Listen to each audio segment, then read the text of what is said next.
আসসালামু আলাইকুম ওয়া রাহমাতুল্লাহি ওয়া বারাকাতুহু।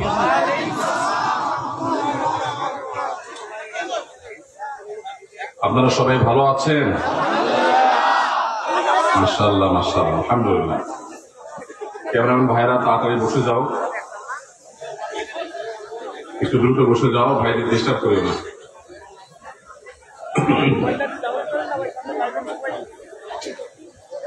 الحمد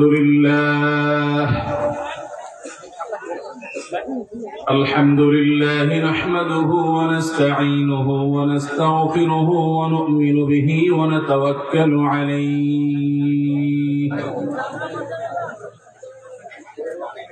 ونعوذ بالله من شرور أنفسنا ومن سيئات أعمالنا من يهده الله فلا مضل له ومن يضلله فلا هادي له وأشهد أن لا إله إلا الله وحده لا شريك له وأشهد أن محمدا عبده ورسوله أرسله بالحق بشيرا ونذيرا وداعيا إلى الله بإذنه وسراجا منيرا أما بعد فقد قالت عائشة رضي الله تعالى عنها ما رأيت رسول الله صلى الله عليه وسلم استكمل صيام شهر قط إلا رمضان وما رأيته يصوم أكثر شهرا منه في شعبان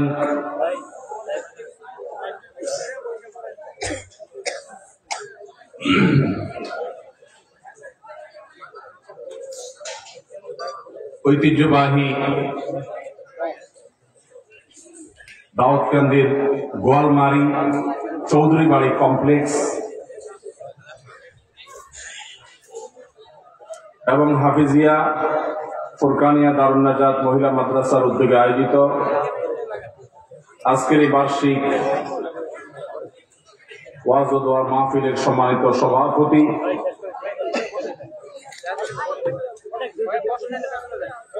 চৌধুরী বাড়ির সম্মানিত সদস্যবৃন্দ, অত্র এলাকার মান্যগণ্য ব্যক্তিবর্গ, ওয়াজিবুল ইহতিরাম সম্মানিত উলামায়ে কেরাম এবং দূর দূরান্ত থেকে আগত আমার প্রাণপ্রিয় দিন দরদি ভাইয়েরা এবং পর্দার আড়াল থেকে যারা শুনছেন আমার সে সকল মা ও বোনেরা, আল্লাহ রাব্বুল আলামিন আমাদেরকে ফিতনা সংকুল একটি সময় কোরআন এবং সুন্নাহ থেকে গুরুত্বপূর্ণ আলোচনা শুনবার জন্য একত্র হওয়ার, আসার, বসার তৌফিক দিয়েছেন। এই জন্য আল্লাহ সুবহানাহু ওয়া তাআলার দরবারে আমরা শুকরিয়া জানাই, আলহামদুলিল্লাহ।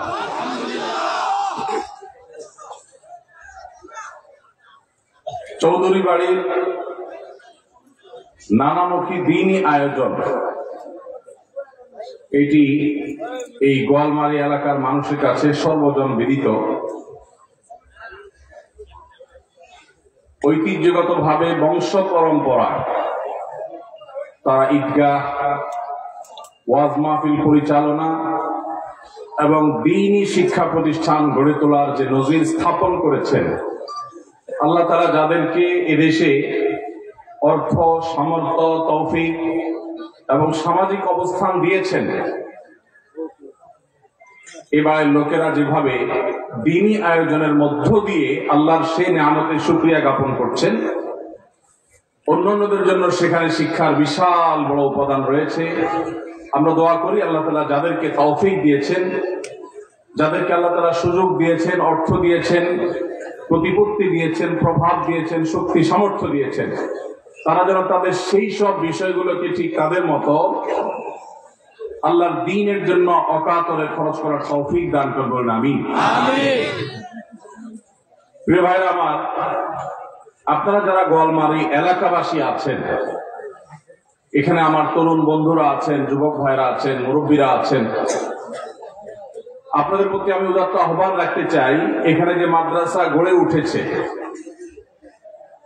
এখানকার প্রিন্সিপাল সাহেব, তার সাথে আমার আলোচনা হয়েছে, কথা থেকে যেটুকু অনুমান করতে পারলাম, যোগ্য মানুষ, উপযুক্ত মানুষ।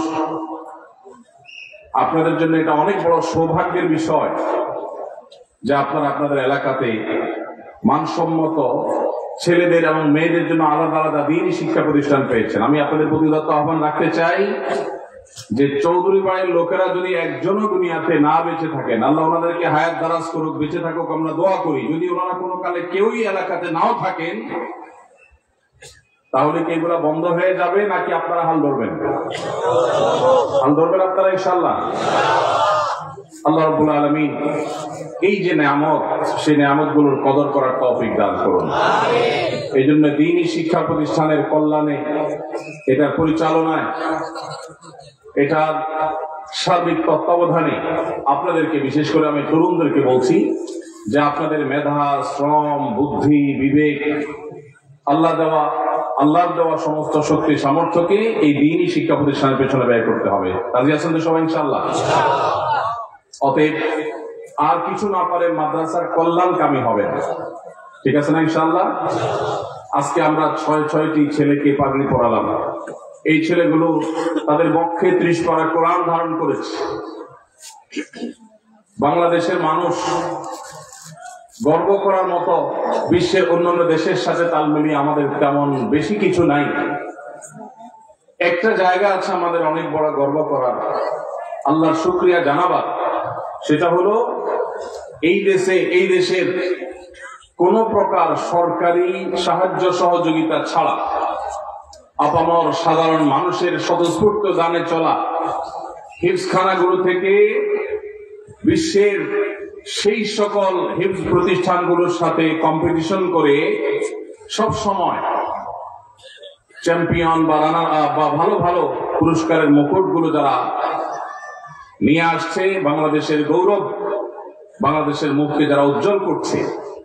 সম্প্রতি আপনারা দেখেছেন যে কখনো সৌদি আরবের সর্বোচ্চ ব্যক্তিবর্গ, কখনো আরব আমিরাতের সর্বোচ্চ ব্যক্তিবর্গ, কখনো তুরস্কের সরকার প্রধান, কখনো ইরানের রাজনৈতিক নেতৃত্ব এবং সিনিয়র ব্যক্তিবর্গ, তারা বাংলাদেশের ছেলেদের, এই কোমলমতি হিফজখানার ছাত্রদের কপালে তারা চুমু আঁকছেন, তাদেরকে বুকে তুলে নিচ্ছেন, তাদেরকে স্নেহ এবং মমতার পরশে তাদেরকে আপন করে নিচ্ছেন।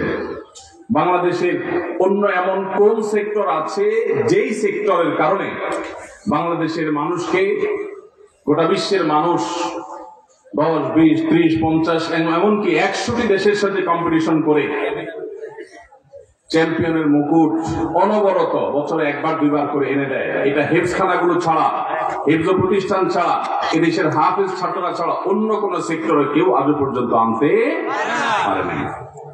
অতএব এই হিফজখানাগুলো আমাদের জন্য গৌরবের, আমাদের এই ছেলেগুলো আমাদের জন্য গৌরবের।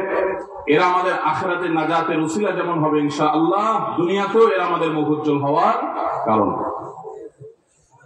আপনারা জানেন মিডল ইস্ট সহ পৃথিবীর অনেক দেশ রাষ্ট্রীয়ভাবে হিফজখানাগুলোকে পৃষ্ঠপোষকতা দেয়, অর্থ কড়ি দেয়, গবেষণা করবার জন্য যাবতীয় উপায় উপকরণ উপাদান দেয়।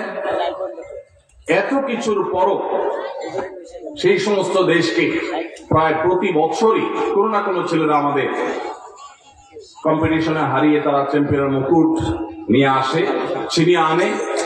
অথচ এই ছেলেগুলো রাষ্ট্রীয় কোনো সুযোগ, কোনো সুবিধা, কোনো স্বীকৃতি, কোনো পুরস্কার, কোনো পদক আজও পর্যন্ত পাইনি।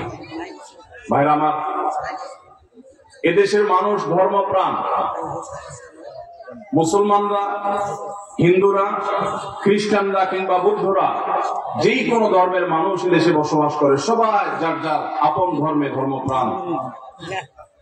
ধর্মপ্রাণ মানুষের এই দেশে রাষ্ট্র যদি ধর্মকে ওন করে, রাষ্ট্র যদি ধার্মিকদেরকে ওন করে, তাদেরকে যদি অনবোর্ড করে আর আপন মনে করে, তাহলে সেক্ষেত্রে এই দেশ এগিয়ে যাবে ইনশাআল্লাহ। 4 লক্ষ মসজিদে 4 লক্ষ ইমাম এদেশে আছেন। এই 4 লক্ষ মসজিদের ইমাম সাহেবরা রাষ্ট্রীয় সুযোগ সুবিধা থেকে প্রায় বঞ্চিত। এমনকি রাষ্ট্র এই 4 লক্ষ মসজিদকে, 4 লক্ষ মসজিদের ইমামকে তাদেরকে দুর্যোগ মোকাবেলা, পরিবেশ রক্ষা, বৃক্ষরোপণ, শিক্ষা, নানাবিধ কার্যক্রমের সাথে অন্তর্ভুক্ত করে রাষ্ট্র এগিয়ে যেতে পারত। দুর্ভাগ্যজনক ভাবে সেটা এই 50 বছরের বাংলাদেশে আজও পর্যন্ত হয় নাই। এদেশে নর্তক নর্তকীদের জন্য, এদেশে তথাকথিত অভিনেতাদের জন্য পদকের ব্যবস্থা আছে। এদেশে বিভিন্ন সেক্টরের মানুষের নানামুখী অবদানের জন্য পদকের ব্যবস্থা আছে। আমি কাউকে ছোট করতে চাই না। এই যে সেক্টর গুলাকে পদক দেওয়া হয়, এই সেক্টর গুলো থেকে এই দেশ, এদেশের মানুষ, এই রাষ্ট্র উন্নয়ন বলতে কি পেয়েছে? কিন্তু মসজিদের ইমাম সাহেবদেরকে সম্মানিত করবার জন্য, শ্রেষ্ঠ ইমামকে তুলে আনবার জন্য, ইমাম সাহেবদের মধ্যে ভালো কাজ করবার যে কম্পিটিশন, যে প্রতিযোগিতা হওয়া দরকার, সেজন্য বাংলাদেশে শ্রেষ্ঠ ইমাম নির্বাচন করে ইমাম সাহেবদেরকেও পদক দেওয়া উচিত, হাফেজদেরকে পদক দেওয়া উচিত, মাদ্রাসার শ্রেষ্ঠ শিক্ষকদেরকে পদক দেওয়া উচিত। এই কালচার যদি শুরু হয়, তাহলে মসজিদগুলো সমাজমুখী হবে, মসজিদগুলো সমাজের কথা বলবে, মসজিদগুলো সমাজের সংকটের সমাধান করবে, সমস্যার সমাধান করবে, মসজিদগুলো সমাজের নানাবিধ অসুবিধা তৈরি করতে ভূমিকা রাখবে ইনশাআল্লাহ। অতএব আমরা আশা করব, এই যে 6টি হাফেজ ছাত্রকে আমরা পাগড়ি প্রদান করলাম, এলাকাবাসী এবং উদ্যোক্তারা, মাদ্রাসা আয়োজকরা তাদের নিজ খরচে, নিজ উদ্যোগে এটি করেছেন। আল্লাহ তাদেরকে উত্তম বিনিময় দান করবেন, আমিন। সেই সাথে আমরা আমাদের রাষ্ট্রের কর্তা ব্যক্তিদের কাছে বিনীতভাবে অনুরোধ জানাতে চাই, তারাও যেন এই ছেলেগুলোকে মূল্যায়ন করে। এদেরকে মূল্যায়ন করলে দেশ পিছিয়ে যাবে না, এগিয়ে যাবে ইনশাআল্লাহ। জুজুর ভয় করে আমাদের রাষ্ট্র সব সময়, যারা যখন সরকারে থাকেন তারা তখন হুজুরদেরকে দূর দূর করেন। মনে করেন হুজুরদের সাথে মিশলে যদি আবার বিদেশিরা নাখোশ হয়ে যায়, নারাজ হয়ে যায়। এদেশের মানুষের মূল স্রোত যেটা, সেটা ওলামা ইকরামের স্রোত, দিনদারদের স্রোত। এই যে ওয়াজ মাহফিলের বিপুল সমাবেশ, মানুষের স্বতঃস্ফূর্ত অংশগ্রহণ, কোন টাকা দিয়ে নয়, কোন বিরিয়ানি দিয়ে নয়। আপনাদের কি সবাই বিরিয়ানি খাওয়ার জন্য আসছেন এখানে? আপনাদের কি কোনো বিরিয়ানি প্যাকেট দেওয়া হবে? কোন নগদ টাকা? আপনারা সবাই যার যার খরচে তার তার গরজে এসেছেন। এদেশে ওয়াজ মাহফিল ছাড়া, মসজিদের মিম্বরগুলোতে ছাড়া আর কোন জনসমাবেশ স্বার্থ ছাড়া মানুষ আসে না। এগুলোই হলো সত্যিকারের গণমানুষের সমাবেশ, যেগুলো মানুষ নিজ গরজে আসে, স্বতঃস্ফূর্ত ভাবে আসে। আমি আশা করব এই সমাবেশগুলোর এই স্বতঃস্ফূর্ততার ভাষা আল্লাহ আমাদের কর্তৃপক্ষদেরকে বুঝার তৌফিক দান করবেন। তারা গণমানুষের এই জোয়ার, তাদের এই স্বতঃস্ফূর্ততার যে ভাষা, এটা যদি রিড করতে পারেন, তাহলে ইনশাআল্লাহ আমাদের প্রিয় স্বদেশ এগিয়ে যাবে, আমরা এগিয়ে যাব। আমরা দোয়া করি গোয়ালমারী চৌধুরী বাড়ি কমপ্লেক্স এবং হাফিজিয়া ফুরকানিয়া দারুন নাজাত মহিলা মাদ্রাসা, এই প্রতিষ্ঠান দ্বয়কে আল্লাহ রাব্বুল আলামিন কবুল এবং মঞ্জুর করুন। আল্লাহ তাআলা এই বাড়ির যে ভাইয়েরা, যে আল্লাহর বান্দারা উদ্যোগ নিয়েছেন, আল্লাহ রাব্বুল আলামিন তাদের মালে, তাদের সম্পদে, তাদের ঈমান আমলে, তাদের চিন্তা ভাবনায় বরকত দিয়ে পরিপূর্ণ করে দিন। তাদের ভুল ত্রুটিকে আল্লাহ তাআলা মাফ করে দিন। এবং তাদের পূর্বপুরুষদের কবর এখানে আছে, পাশেই আছে, আপনারা জানেন। আল্লাহ তাআলা তাদের ভুল ত্রুটি মাফ করে তাদেরকে জান্নাতবাসী করে দিন। ভাইরা আমার, অনেক ওলামা ইকরাম অনেক কথা বলেছেন, শুরু থেকে আপনারা এই পর্যন্ত অনেক মূল্যবান কথা শুনেছেন, মাশাআল্লাহ। দরকার হলো সেগুলোর উপর আমল করা। আমরা যদি সারাদিন ওয়াজ শুনি, সারা রাত ওয়াজ শুনি, আমল না করি, কাজ হবে? তাহলে যেটা শুনবো সেটা আমল করবো ইনশাআল্লাহ। আমি আজকে একটা বিষয়ের উপরে কিছু কথা বলবো ইনশাআল্লাহ, সেই কথাগুলোর উপরে আমল করতে হবে। কারা কারা রাজি আছেন ইনশাআল্লাহ হাত তোলেন। মাশাআল্লাহ, আল্লাহ তাআলা সবাইকে তৌফিক দান করুন। মাশাআল্লাহ। আমার শ্রদ্ধেয় বড় ভাই জনাব মুজিবুর রহমান চৌধুরী পরিবারের বড় সন্তান, অনেক দিন যাবত এই প্রোগ্রামটার জন্য তিনি আমাকে বিভিন্নভাবে বলে আসছিলেন। আমি তার প্রতি শ্রদ্ধা রেখে তার অনুরোধে আপনাদের এলাকায় আসার সুযোগ হয়েছে। আলহামদুলিল্লাহ, আমি খুবই খুশি। বিশেষ করে মাদ্রাসার কার্যক্রম এবং এলাকা মানুষের যে শৃঙ্খলা বোধ, এটা দেখে খুব অল্প প্রোগ্রামে এরকম সুন্দর সুশৃঙ্খল পরিবেশে কথা বলা যায়। হইচই চলে কথাই বলা যায় না, মনে হয় যে সব প্রশিক্ষিত ভদ্র মানুষ। মাশাআল্লাহ, এই জিনিসটা অন্যান্য মাহফিল আলাদের জন্য একটা দৃষ্টান্ত আমি মনে করি। যে পিন পতন নীরব হয়ে কথা শোনা, আলোচককে কথা বলতে দেওয়া, হইচই না করা, ডিস্টার্ব না করা, এটা কিন্তু একটা ভালো গুণ। মাশাআল্লাহ, এই মাহফিলটার এটা একটা ভালো দিক যেটা আমাকে মুগ্ধ করেছে। এই শৃঙ্খলাটা শুধু মাহফিলে ধরে রাখলে হবে না, বাজারেও ধরে রাখতে হবে ইনশাআল্লাহ। যারা কলেজে পড়েন তারা কলেজেও ধরে রাখতে হবে ইনশাআল্লাহ। রাস্তাঘাটে কোন জায়গায় আমরা বিশৃঙ্খল হব না। এটা সংখ্যাগরিষ্ঠ মুসলমানদের দেশ, যে দেশে অধিকাংশ নাগরিকেরা মুসলমান। দুর্ভাগ্য আমাদের, এরপরও আমাদের রাস্তাঘাট, আমাদের পাবলিক প্রতিষ্ঠান, আমাদের পাবলিক প্লেস, আমাদের বিভিন্ন জায়গাগুলোতে দেখি যে মানুষ বিশৃঙ্খলা করে, হইচই করে। ইসলাম আমাদেরকে শৃঙ্খলা শিখিয়েছে, ইসলাম আমাদেরকে ভদ্রতা শিখিয়েছে, মেরাজ শিখিয়েছে। তো সেটা যদি আমরা ধারণ করতে না পারি, আমরা ভালো মুসলমান হতে পারবো না। তো এই মাহফিলটার একটা ভালো দিক এটা। এই মাহফিলের আরেকটা ভালো দিক খুবই গুরুত্বপূর্ণ, সেটা হলো এই মাহফিল বাংলাদেশে হাতে গোনা কয়েকটা মাহফিলের একটি, যে মাহফিল এশার আগে শেষ হয়ে যাবে ইনশাআল্লাহ। এশার আগে সাধারণত মাহফিল শেষ হয়, এশার পরে মাহফিল শুরু হয়। এশার পরে যদি মাহফিল শুরু হয় এবং সেই মাহফিল গিয়ে যদি রাত 12টা-1টা পর্যন্ত শেষ হয়, তাহলে মাহফিলে যারা আলোচক, আয়োজক, শ্রোতা, তাদের ফজরের নামাজ পড়তে কি কষ্ট হয় না সুবিধা হয়? তো ফজরের নামাজ পড়তে যদি কষ্ট হয়, এরকম মাহফিলকে আদর্শ মাহফিল হতে পারে? অতএব এই মাহফিলটার একটা বিশেষ ভালো দিক হলো যে এই মাহফিলটা এশার আগে শেষ হবে। প্রয়োজনে এশার নামাজ একটু দেরিতেই হলো, কিন্তু এশা পরে মানুষ বাড়িতে চলে যাবে। রাসূল করিম সাল্লাল্লাহু আলাইহি সাল্লামের সারা জীবনের আমল ছিল, কারণ নবী সাল্লাল্লাহু আলাইহি সাল্লাম ইয়াকরাহুন নাওমা ক্বাবলা আল-ইশা ওয়াল হাদিস বা'দা। নবীজি এশার আগে ঘুমানো, মাগরিবের পরে এশার আগে এই টাইমে ঘুমানোটা তার কাছে অপছন্দনীয় কাজ ছিল। কারণ অসুখ বিসুখগুলো ভিন্ন কথা, কিন্তু মাগরিব পরে তিনি ঘুমানোটা পছন্দ করতেন না, মাকরুহ মনে করতেন। আর মাগরিব এশার পরে তিনি কথাবার্তা বলা, আলাপ আলোচনা করা, আড্ডা মারা, এগুলোকে তিনি অপছন্দ করতেন। অথচ আমাদের অনেকের এশার পরে রাত শুরু হয়, আড্ডা শুরু হয়, 12টা-1টার দিকে আমরা বিছানায় যাই। শহর তো শহর, এখন গ্রামেরও এই দশা। দুর্ভাগ্য আমাদের, মুসলমানের সন্তান, মুসলমানের সম্পদ আজ অমুসলমানদের কাছে চলে গেছে। আপনি পৃথিবীর পূর্বে কিংবা পশ্চিমে, উত্তরে কিংবা দক্ষিণে, যেই দেশে যাবে,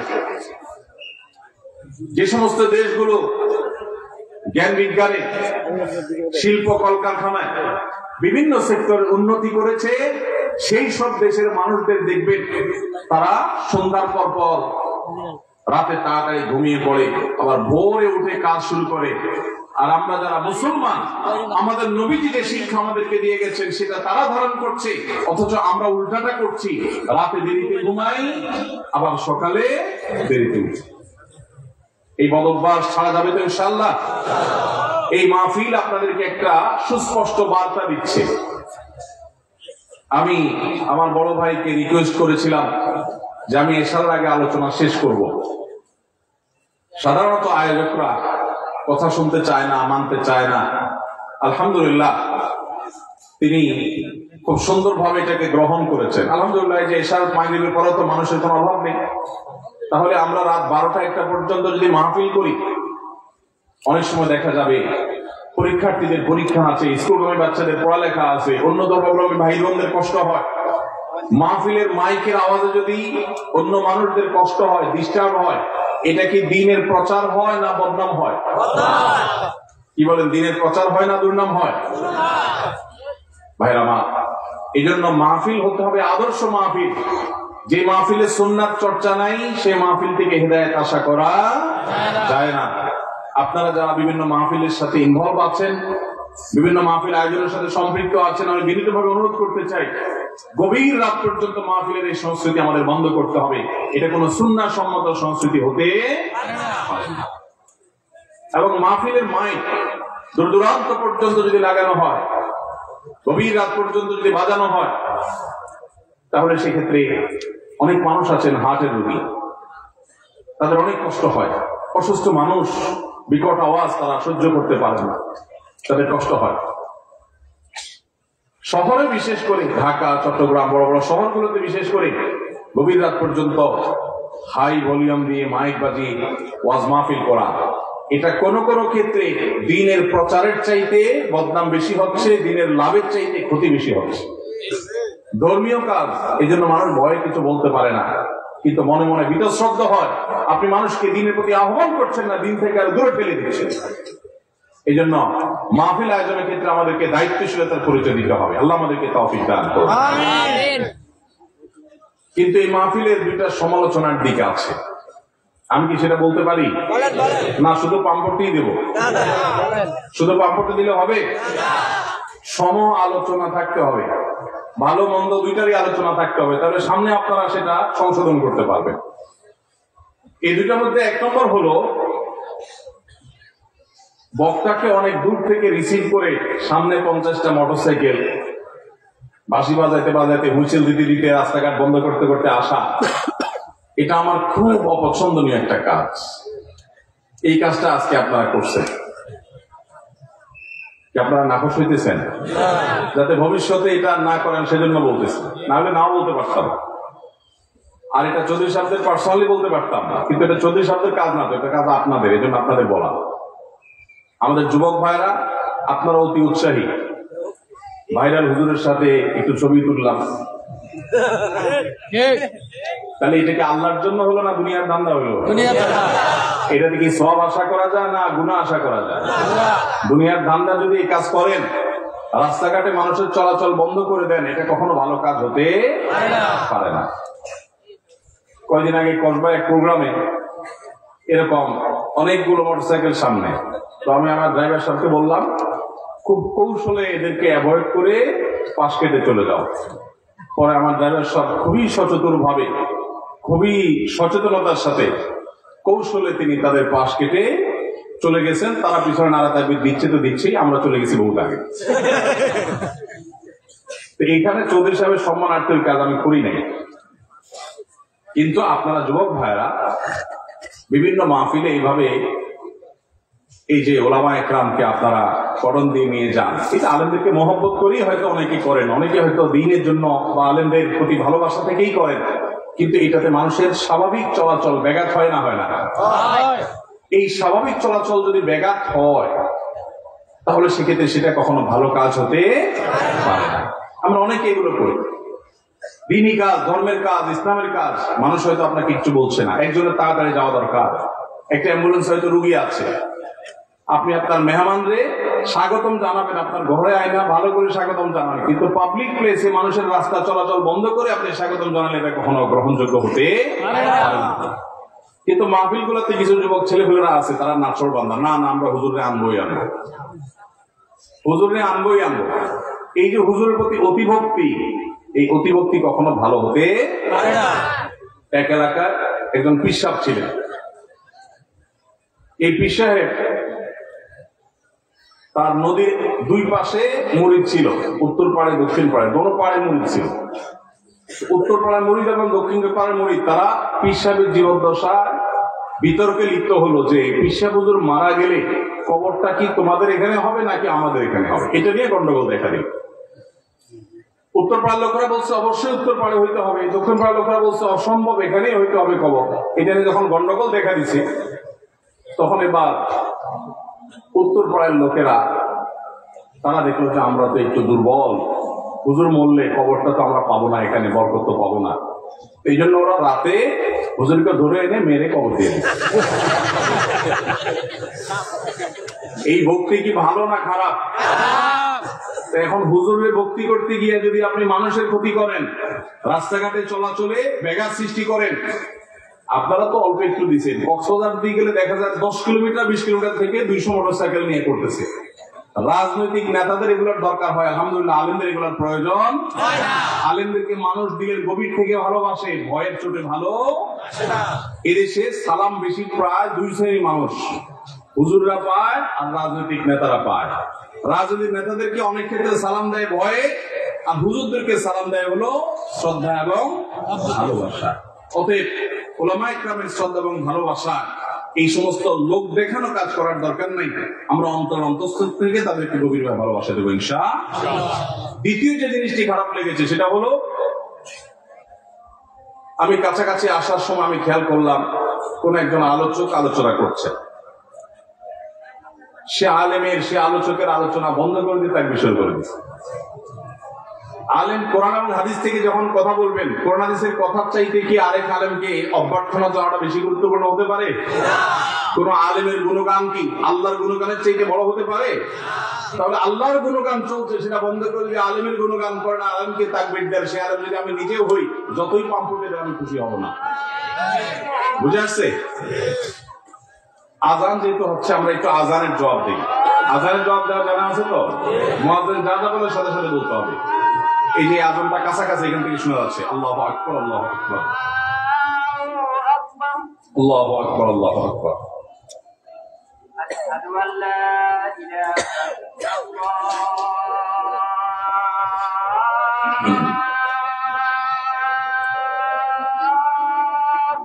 আশহাদু আল্লা ইলাহা ইল্লাল্লাহ, আশহাদু আল্লা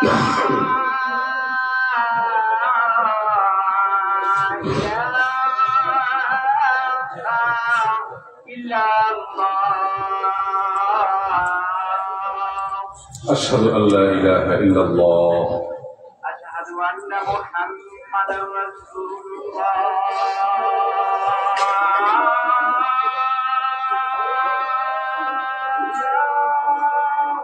أشهد أن محمدا رسول الله، أشهد أن محمدا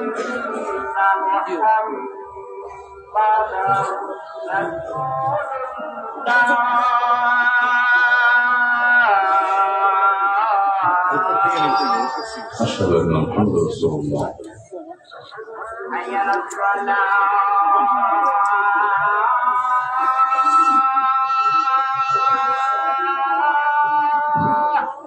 لا حول ولا قوة إلا بالله، حي على الصلاة،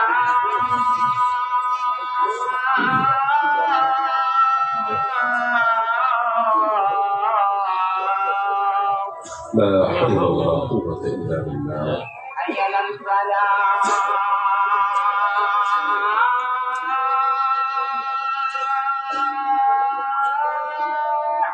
لا حول ولا قوة إلا بالله، حي على الفلاح،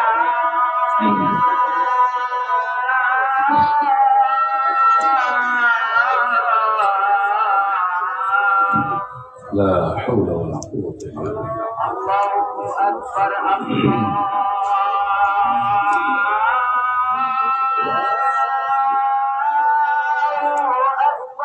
الله أكبر، الله أكبر، الله أكبر.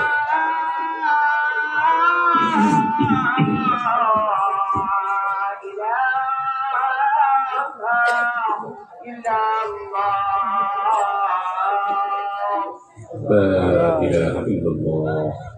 اللهم صل على محمد وعلى آل محمد. اللهم رب هذه الدعوة التامة والصلاة القائمة آت محمدا الوسيلة والفضيلة وابعثه مقاما محمودا الذي وعدته.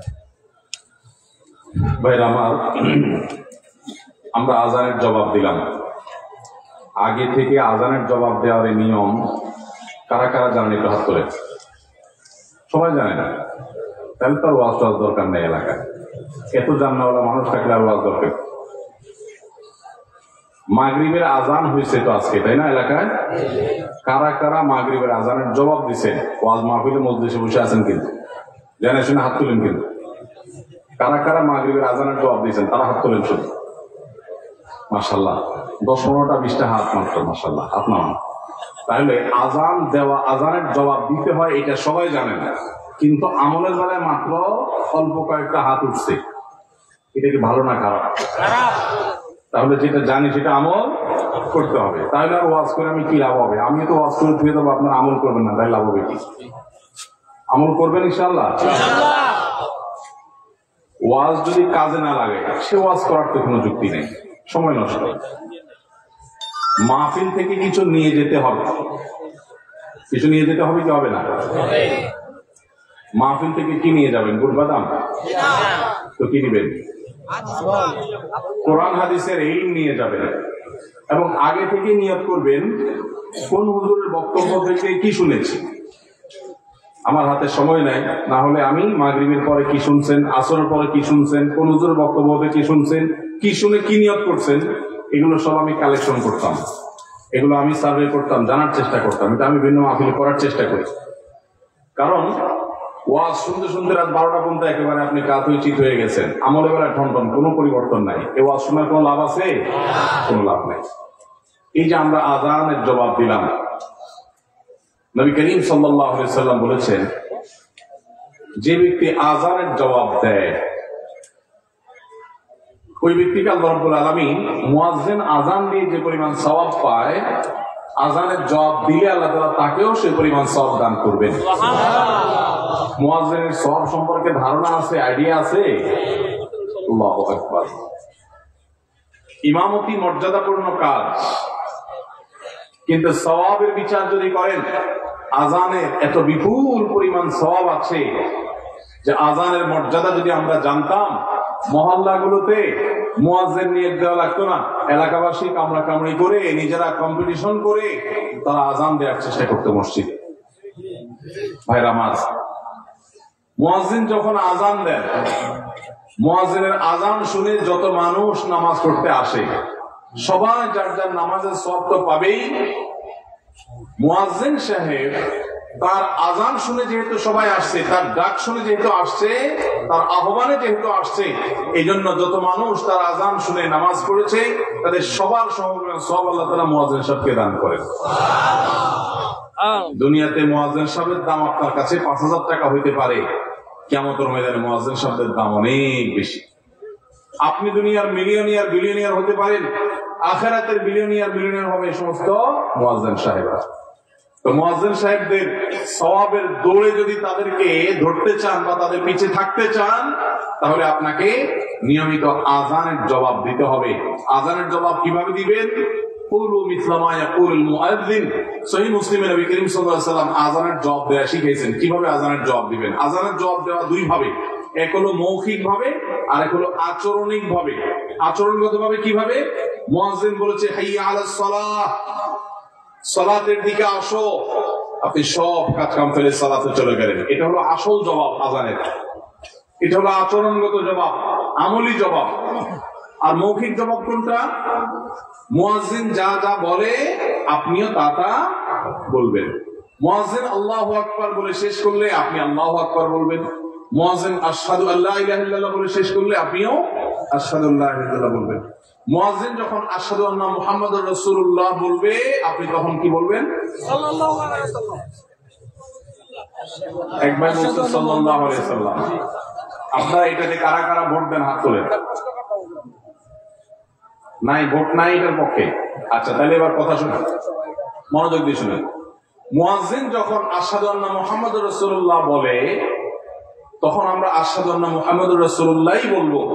কারণ নবী করিম সাল্লাল্লাহু আলাইহি ওয়াসাল্লাম নিজে শিক্ষা দিয়েছেন, ওই যে সহিহ মুসলিমের হাদিস, তিনি বলেছেন মুয়াজ্জিন যখন আশহাদু আন্না মুহাম্মাদুর রাসূলুল্লাহ বলে, নবীজি বলেছেন ওটা শোনার পর তোমরাও বলবে আশহাদু আন্না মুহাম্মাদুর রাসূলুল্লাহ।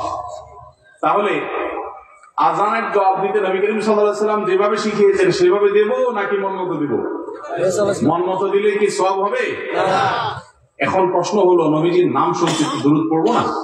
উত্তর হলো অবশ্যই পড়বো। সেটা হবে আজানের শেষে, সেটা হবে আজানের শেষে। তাহলে আশহাদু আন্না মুহাম্মাদুর রাসূলুল্লাহ যখন বলবো তখন আমরা আশহাদু আন্না মুহাম্মাদুর রাসূলুল্লাহ বলবো। এদেশে আশহাদু আন্না মুহাম্মাদুর রাসূলুল্লাহ মুয়াজ্জিন যখন বলেন, নবীজি সাল্লাল্লাহু আলাইহি সাল্লামের মহব্বতে হাতে আঙ্গুলে চুমু খেয়ে চোখে লাগানো, এই সংস্কৃতি আমাদের কাছে পরিচিত। কিন্তু আজানের জবাব যে দিতে হয় সুন্নাত, সেটা আমাদের কাছে পরিচিত নয়।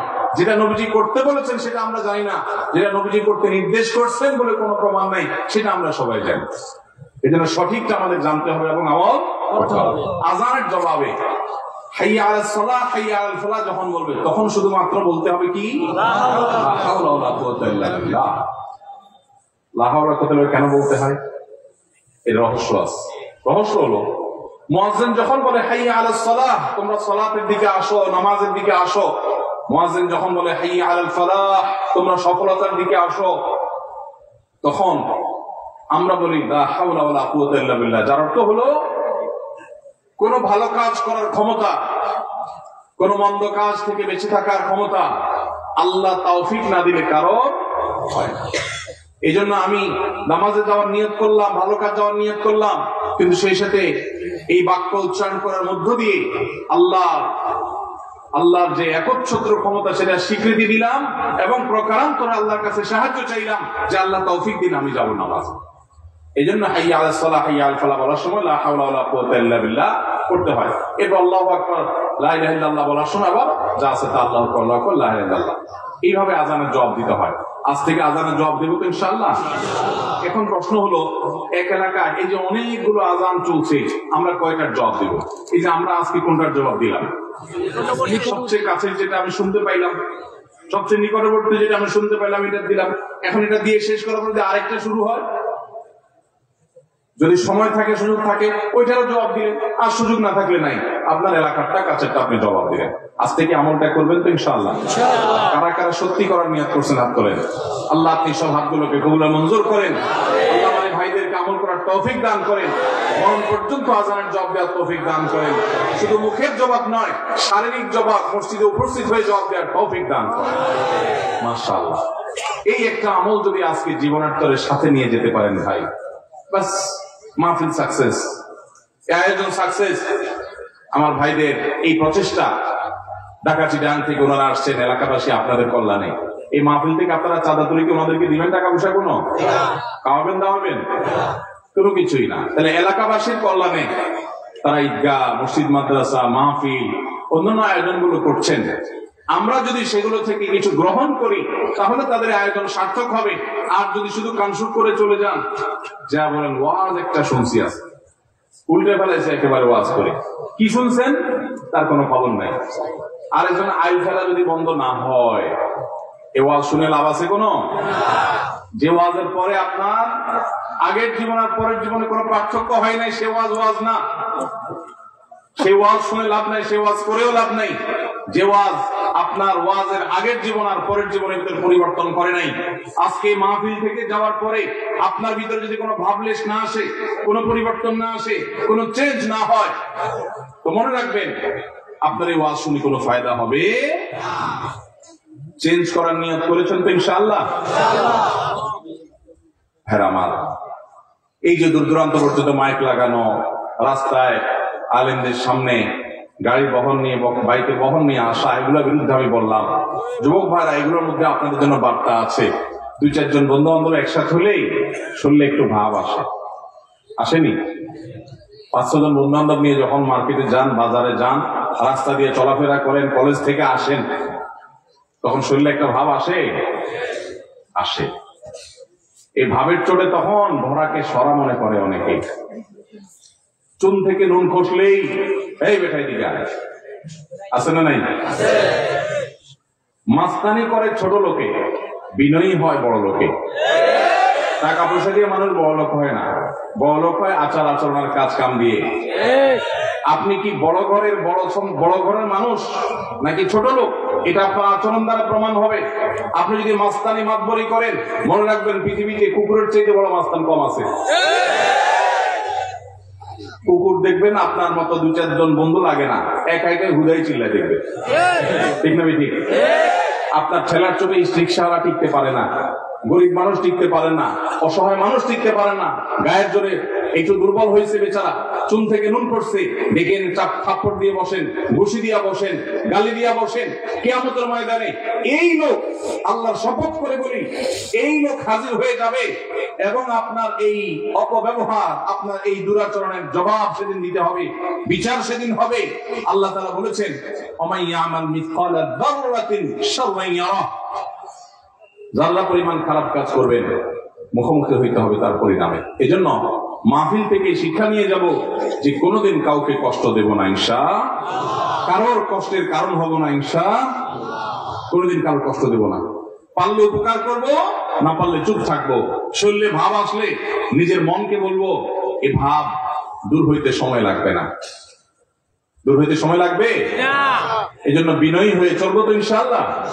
এলাকা সুন্দর হবে, দেশ সুন্দর হবে যদি আমাদের আচরণ সুন্দর হয়। আমাদের যুবকরা যদি সমাজমুখী কাজ করে, আমাদের যুবকরা যদি সমাজের জন্য ভালো কাজ করে, মাস্তানি, গুন্ডামি এবং গায়ের জোর খাটায় দুর্বলদের উপরে জুলুম যদি না করে, তাহলে দেশ সুন্দর হয়ে যাবে। আমাদেরকে সুন্দর দেশ গড়তে হলে অনেক বেশি কিছু করতে হবে না। আমরা যদি সবাই সবার অধিকারগুলো দেওয়া শুরু করি, কেউ যদি কারো কোনো কষ্টের কারণ না হই, কারোর সাথে মাতবরি, সর্দারি, গুন্ডামি এবং গায়ের জোর খাটানোটা না করি, তাহলে এই দেশ এমনি স্বর্ণ দেশ হয়ে যাবে ইনশাআল্লাহ। আমরা মুসলমান, ওয়াজ শোনার ব্যাপারে উস্তাদ, হাজার হাজার যুবক ওয়াজ শুনে ঘন্টায় ঘন্টা বসে, মাগার যুবক ওয়াজের উপরে আমল করার প্রশ্ন আসবে যখন পাবলিক বাসে উঠছেন 4-5 বন্ধু মিলে, ডাকছেন কন্ট্রাক্টরকে ভাড়া নেওয়ার জন্য, একবার বেশি 2বার ডাকছেন, বেচারা শুনে নাই, অন্য মানুষ ছিল, এরপরে ডাইকায় না করার জন্য বলছেন, এই বেটা কথা কানে যায় নাই, এরপর দিলেন 2-4টা চটকনা। এইটা যদি হয় তাহলে আপনার এরকম শত শত ওয়াজ মাহফিলে শুয়ে গড়াগড়ি খাইলেও 2 পয়সায় কোনো লাভ হবে।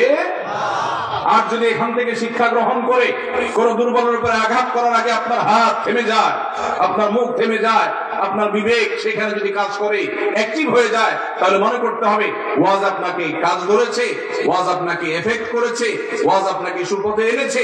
তাহলে এটাই হবে আপনার সার্থকতা। সেই যুবক পাওয়া কঠিন যেই যুবক তার যৌবনে কোনো মানুষের উপরে মাস্তানি মতবারি করে নাই, কারোর উপর দুর্ব্যবহার করে নাই, গায়ের জোর খাটা নাই, অন্যায় জুলুম করে নাই, খারাপ কাজ করে নাই, খারাপ সম্পর্ক করে নাই। এইরকম যুবক পাওয়া এখন সোনার হরিণ হয়ে গেছে। এই যদি সেই কাজটা আপনি করতে পারেন, আল্লাহর কাছে সবচেয়ে প্রিয় যুবক হবেন, আপনি সবচেয়ে সাকসেস যুবক হবেন, সবচেয়ে আদর্শ মুসলমান হবেন। সেই মুসলমানই স্পেন বিজয়ী তারেক বিন জিয়াদের মতো মুসলমান হবে। সেই মুসলমানই, সেই যুবকই ইনশাআল্লাহ মোহাম্মদ বিন কাসেমের মতো ভারতবর্ষ বিজয়ী যুবক হবে। সেই যুবকই মুসলমানদের সেই হারানো গৌরবকে পুনরায় উদ্ধার করতে পারবে। সেই যুবক নয় যে যুবক মাহফিলে করে মাহফিল করে, ভলান্টিয়ার করে ভলান্টিয়ারি করে, হুজুরের গায়ের আগেও থাকে পিছেও থাকে, হুজুরের সাথে ছবি বৈশাও নেয়, কাইথুইয়াও নেয়, লাভ নাই, কোন লাভ হবে না। আমল করেছেন, ওই দূর থেকে মাহফিলের কোণা থেকে কথা শুনে নিয়ত করে ফেলেছেন আমি এই খারাপ কাজ আর করবো না, এই যুবক সাকসেস। আরেকবারে স্টেজে আইসা বাতাস করছেন, কিন্তু যেই সেই এই যুবক সাকসেস নয়। কথা কি ক্লিয়ার? বুঝে আসছে? আল্লাহ আমাদেরকে আমলের তৌফিক দান করুন। তাহলে এই যে আমরা আযানের জবাব দেওয়ার কথা শুনলাম, আমল করবো তো ইনশাআল্লাহ। আজ থেকে প্রায় 12-13 বছর আগে সম্ভবত সৌদি আরবে যখন আমি ছিলাম, তখন আমার একটা বক্তব্য আযানের জবাব সংক্রান্ত। এটা শোনার পর সুদূর আমেরিকা থেকে সম্ভবত একজন প্রবাসী বোন, তিনি আমাকে SMS করেছেন, ভাই আপনার এই আযানের জবাব দেওয়া সংক্রান্ত ফজিলত শোনার পর আমি একটা প্ল্যান করেছি, প্ল্যানটা ঠিক আছে কিনা বলবেন। আমি তার প্ল্যানটা শুনে জাস্ট অবাক হয়ে গেলাম যে আমি নিজেও তো এইভাবে চিন্তা করে আমল করার কথা আমার মাথায় আসে নাই। তিনি আমাকে বললেন, ভাই আপনার এই আলোচনা শোনার পর আমি মক্কা শরীফের 5 ওয়াক্ত নামাজের লাইভ আযান শুনি, যেটা আমার জন্য আমেরিকার মতো জায়গা থেকে একটু কঠিন হয়। যে ওয়াক্ত একান্ত না পারি, ঘুমের কারণে বাদ যায়, সেটা ভিন্ন। বাকিগুলো আমি বাসা বাড়িতে থাকাকালীন সময়ে রেডিওতে বা হয়তো অন্য কোনো উপায়ে তিনি তার লাইভ আযান শুনেন, মক্কার লাইভ আযান, মুয়াজ্জিন সাহেব আযান দিচ্ছেন, শুনে ওই লাইভ আযানের জবাব তিনি দিচ্ছেন। কেন? আমি বললাম এত কষ্ট করার দরকার নেই, বলে যে প্রথমত এখানে আজান শোনা যায় না আমেরিকাতে, আমি যেখানে শুনি আছি এখানে মসজিদ থেকে আজান শোনার ব্যবস্থা নাই। দ্বিতীয়ত হলো মক্কা শরীফের মুয়াজ্জিনের আজান শুনে তো লক্ষ লক্ষ মানুষ নামাজ পড়ে, এবং তাদের আবার নামাজের সওয়াব এক রাকাতে 1 লক্ষ। মক্কা শরীফে 1 রাকাতে কত সওয়াব? 1 লক্ষ গুণ। তো তাদের যেহেতু একজনের 1 রাকাতে 1 লক্ষের সওয়াব হয়, আবার সংখ্যাও যদি লক্ষ লক্ষ মানুষ, তাহলে সেই আজানের জবাব যদি দেই, তাহলে এই যে লক্ষ লক্ষ মানুষের কোটি কোটি সওয়াব, এগুলো ওই যে মুয়াজ্জিন আজান দিয়ে পাচ্ছেন, আমি জবাব দিয়ে যদি তার মতো সওয়াব পাই, তাহলে আমার অ্যাকাউন্ট, আমার আমলনামা সওয়াবে পরিপূর্ণ হবে। এই জন্য হুজুর আমি কষ্ট হওয়া সত্ত্বেও সৌদি আরবের মক্কার সে আজানকে ফলো করি। আরো 12-14 বছর আগের ঘটনা। তার এই SMS পাওয়ার পর আমি নিজে আপ্লুত হয়ে গেছি যে আল্লাহ, আমিও তো এইভাবে চিন্তা করি নাই যে আমলের জন্য এতটা পাগল করা হওয়া যায়। আমাদের বোনরা আমলের ক্ষেত্রে অনেক এগিয়ে, আমাদের পুরুষদের চাইতে বাংলাদেশেও আমি দেখেছি, সর্বকালেই অবশ্যই সব সমাজেই আমাদের মা বোনরা বরাবর এগিয়ে থাকেন। আল্লাহ তাআলা আমাদের মা বোনদেরকে দ্বীনের জন্য কবুল এবং মঞ্জুর করেন। আমরাও এখান থেকে শিক্ষা গ্রহণ করবো, নেক আমল করার ক্ষেত্রে কম্পিটিশন করব। একটা আমল আজকে শিখলাম, মৃত্যু পর্যন্ত যেন এটা না চলে, চেষ্টা করা যাবে না ইনশাআল্লাহ। আল্লাহ তাআলা আমাদের সবাইকে তৌফিক দান করুন। ভাইরা আমার হাতে অল্প কয়েক মিনিট সময় আছে, আমি আরেকটা আমলের কথা বলে শেষ করবো ইনশাআল্লাহ। সবাই শোনার জন্য প্রস্তুত আছেন তো ইনশাআল্লাহ? আজ কয়েক ঘন্টা আগে সূর্য যখন ডুবছে, এর সাথে সাথে একটি নতুন মাস শুরু হয়েছে। সে মাসটার নাম কি? শাবান মাস। মাশাআল্লাহ, শাবান মাস, যেটা আজকে 1 তারিখ শুরু হয়ে গেছে। চন্দ্রবর্ষে রাত আগে আসে, এজন্য তারিখের হিসাব শুরু হয় সূর্য ডুবে গেলে, তখন থেকে নতুন দিন শুরু হয়। এই যে শাবান মাস শুরু হলো, এই শাবান মাসে নবী সাল্লাল্লাহু আলাইহি ওয়াসাল্লামের একটা আমল আছে, বলবো আপনাদেরকে ইনশাআল্লাহ। কিন্তু আমলটা করার চেষ্টা করতে হবে ইনশাআল্লাহ। এই প্রমিস, এই ওয়াদা আমার সাথে আগে আসতে হবে। কারা কারা চেষ্টা করবেন বলেন, হাত তোলেন দেখি। আল্লাহ আমাদের সবাইকে আমলের তৌফিক দান করুন। ভাইরা আমার, আমলটা হলো, আমাদের আয়েশা রাদিয়াল্লাহু তাআলা আনহা বলেছেন, মা রাআইতু রাসূলুল্লাহ সাল্লাল্লাহু আলাইহি ওয়াসাল্লাম ইসতাকমালা সিয়ামা শাহরিন কাত্তু ইল্লা রমাদান। আমি নবীজিকে পুরো মাস, শুরু থেকে শেষ পর্যন্ত গোটা মাস রোজা রাখতে দেখেছি একবার, শুধু বছরে একবার, সেটা হলো রমজান মাসে। বছরে শুধু একবার পুরো মাস রোজা রাখতেন, সেটার নাম কোন মাস? রমজান মাস। আর রমজানের পরে পুরো মাস না, তবে মাসের বেশিরভাগ দিন রোজা রেখেছেন তিনি, এটা দেখেছি শুধুমাত্র শাবান মাস। কোন মাসে ভাই? শাবান মাস। আমাদের আয়েশা রাদিয়াল্লাহু আনহা আরেকটা হাদিস আছে, সেখানে তিনি বলেছেন, কানা নবী সাল্লাল্লাহু আলাইহি সাল্লাম ইয়াসুমু শাবান ইল্লা কালিলা। নবীজি শাবানের পুরো মাস প্রায় রোজা রাখতেন, কয়েকটা দিন বাদে, শেষের কয়েকটা দিন বাদে প্রায় পুরো মাস রোজা রাখার চেষ্টা করতেন। একজন সাহাবী আছেন উসামা ইবনে যায়েদ রাদিয়াল্লাহু তাআলা আনহু, নাম শুনেছেন আপনারা? বাচ্চাদের নাম রাখার জন্য অনেক সময় আমরা নাম খুঁজে পাই না, তালটু, বল্টু, নান্টু, সন্টু, দুনিয়ার সব আজগবি আজগবি নাম বাইর করি। উসামা কত সুন্দর মাধুর্যপূর্ণ একটা নাম। নবীজি সাল্লাল্লাহু আলাইহি সাল্লামের অত্যন্ত আদরের একজন সাহাবী যায়েদ রাদিয়াল্লাহু তাআলা আনহু, তার ছেলে উসামা ইবনে যায়েদ, নবীজি সাল্লাল্লাহু আলাইহি সাল্লাম নাতির মতো আদর করতেন, স্নেহ দিতেন, ছোট মানুষ ছিলেন। উসামা ইবনে যায়েদ রাদিয়াল্লাহু তাআলা আনহু, এই যে উসামার নামে নাম রাখতে পারেন ছেলেদের, উসামা সুন্দর। আমরা আজকাল শর্ট সংক্ষেপ নাম খুঁজি, 3 অক্ষরের নাম, উসামা 3 অক্ষরের নাম রাখা যায়। তো যাই হোক, উসামা ইবনে যায়েদ রাদিয়াল্লাহু তাআলা আনহু তিনি বলেন, আমি নবীজি সাল্লাল্লাহু আলাইহি সাল্লামকে জিজ্ঞাসা করলেন, হে আল্লাহর রাসূল, তিনি বলেন যে আমি জিজ্ঞাসা করলাম হে আল্লাহর রাসূল মা লাম আরাকা তাসুমু ফি শাবান মা লা তাসুমু ফি গায়রি, আপনাকে দেখি আপনি শাবানে যত রোজা রাখেন অন্য কোন মাসে এত রোজা রাখেন না, কারণটা কি? হেতু কি? এই মাসে এত বেশি রোজা রাখার কারণটা কি? রোজার মাস তো রমজান মাস, কিন্তু শাবানে আপনি বেশি বেশি রোজা কেন রাখেন? নবীজি সাল্লাল্লাহু আলাইহি ওয়াসাল্লাম তখন উসামা ইবনে যায়েদ রাদিয়াল্লাহু তাআলাকে বলেছেন দুটি কারণ। কয়টি কারণ? মনোযোগ দিয়ে শুনতে হবে। কিন্তু এই হাদিসটাই আপনি বাসায় গিয়ে আপনার মায়ের সাথে, আপনার স্ত্রীর সাথে, আপনার বন্ধু বান্ধবের সাথে যেন শেয়ার করতে পারেন, সেভাবে মনোযোগ দিয়ে শুনবেন। ওয়াজ মাহফিলের কথা বেশিরভাগই হারায় যায়, হারায় গেলে চলবে না ভাই। আমি কষ্ট করে ঢাকা থেকে আসছি, আমার ভাইয়েরা কষ্ট করে আয়োজন করেছেন, আপনারাও কষ্ট করে আসছেন, সার্থক হতে হবে, এখান থেকে নিয়ে যেতে হবে। হাদিসটা ভালো করে মনে রাখবেন। নবীজি সাল্লাল্লাহু আলাইহি ওয়াসাল্লাম শাবান মাসে বেশি বেশি রোজা রাখতেন দেখে তার আদরের সাহাবী, নাতির মতো স্নেহ করতেন যাকে, উসামা ইবনে যায়েদ রাদিয়াল্লাহু তাআলা আনহু, তিনি প্রশ্ন করেছেন কাকে? নবীজিকে। কি প্রশ্ন করেছেন? যে হে আল্লাহর রাসূল, আপনাকে শাবানে এত বেশি রোজা রাখতে দেখি, অন্য কোন মাসে এত নফল রোজা আপনি রাখেন না, কারণটা কি? তখন নবীজি কয়টা কারণ বলেছেন? দুইটা কারণ। নাম্বার 1, তিনি বলেছেন যাকা শাহরুন ইয়াকুলুন নাসু বাইনা রাজাব ওয়া রমাদান, শাবান মাসে দুই ধারে, দুই প্রান্তে দুটি মাস আছে, যে দুটি মাস অনেক মহিমান্বিত, মর্যাদাপূর্ণ। শাবানের আগের মাসটার নাম কি ভাই? রজব। এই রজব মাসটা মহিমান্বিত কোন কারণে? মেরাজের কথা বলছে। রজব মাসটা কেন মর্যাদাপূর্ণ, কেন এর মর্যাদা বেশি?